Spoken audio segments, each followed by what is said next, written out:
Good day, dear teachers, professors, and students.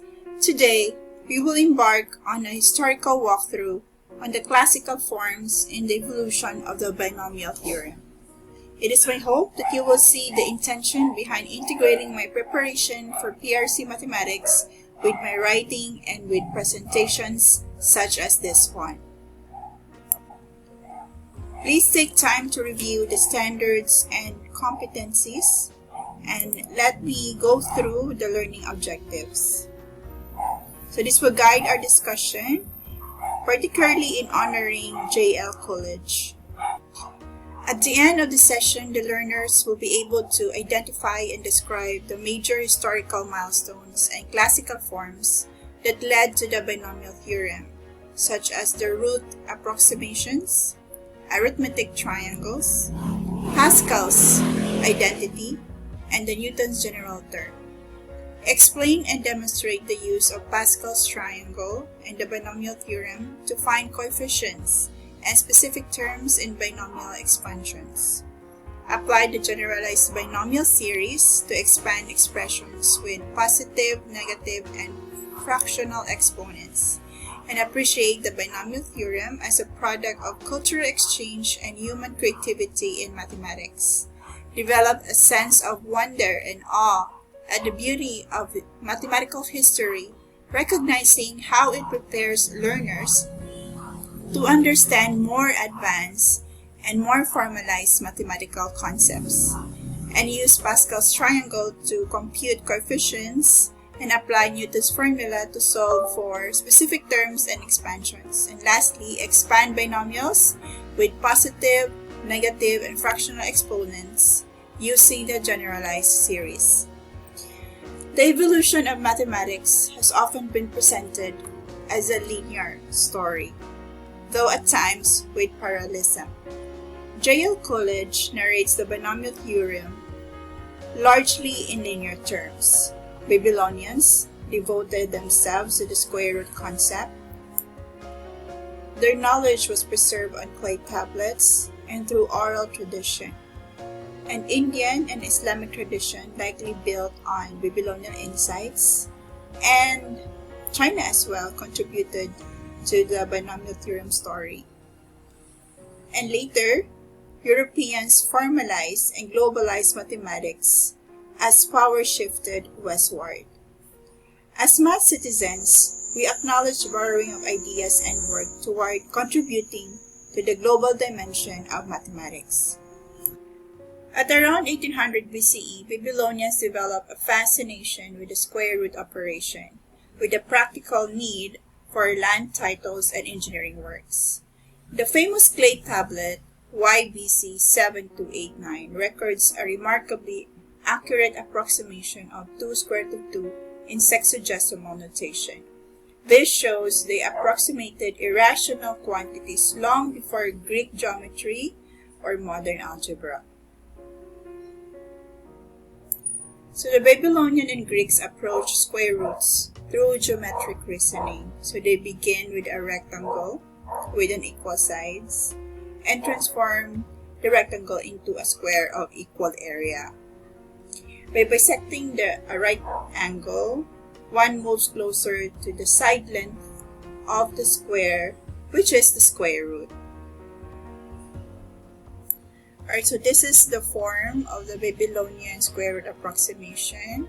So this is the second approximation, then x is the first approximation. So x plus a over x over 2. So it's GeoGebra time. Alright, so we are going to have GeoGebra construction. So first we're going to draw a triangle where one side length is 2 and the other side length is 4. Alright, so here is our rectangle.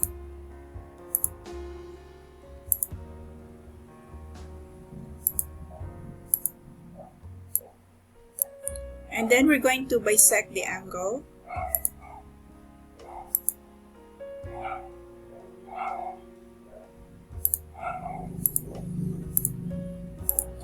So as you can see, we have not divided the quadrilateral into two equal parts. Alright, so we still don't have the correct square root. And the next, we're going to estimate the middle value. So what is the middle value of 2 and 4? And that would be 3, right?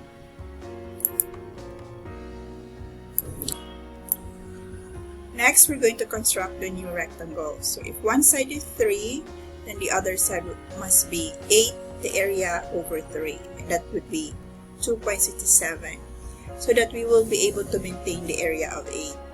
So we're going to plot these points to form that new rectangle.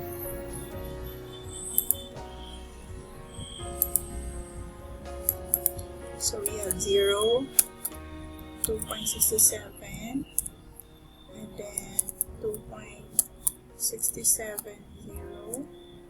Then we have 2.67, 2.67. Then we connect the dots.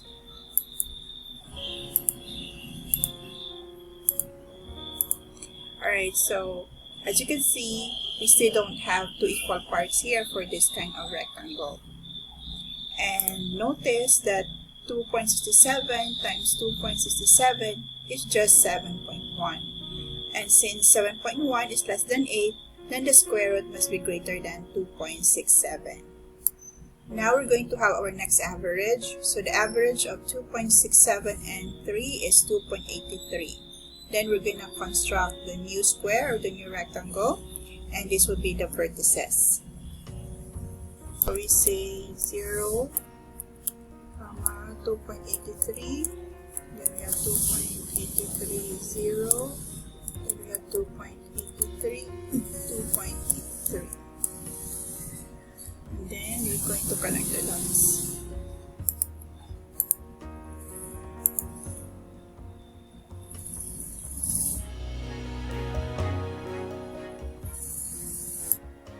Alright, so this will be the new rectangle, and it now looks like a square. And as you can see, the angle bisector is able to bisect the square AHJI. And indeed, 2.83 squared is equal to 7.99. So now the area is extremely close to 8. So repeat the process, we continue iterating. So we are gonna find a better approximation of square root of 8. Our old approximation is 2.83. So we have 2.83 plus 8, the area, over 2.83 over 2. So each new average yields a better approximation of square root of 8, and the rectangles become more and more square. Right, so as a summary, we want to find square root of 8. So initial estimate, 2 squared, 4, and 4 squared is 16. So square root of 8 lies between 2 and 4. So we start with the initial estimate of 2. So our x is equal to 2. So again, this is the form where x equal to 2. This is the form where x equal to 3. And this is the form where x is equal to 2.83. And this is the Heron's method. So indeed, there is beauty in antiquity. The Babylonian method embodies balance and harmony. Transforming rectangles into squares symbolizes equality and equity, and mathematics is always carried both practical utility and intellectual beauty.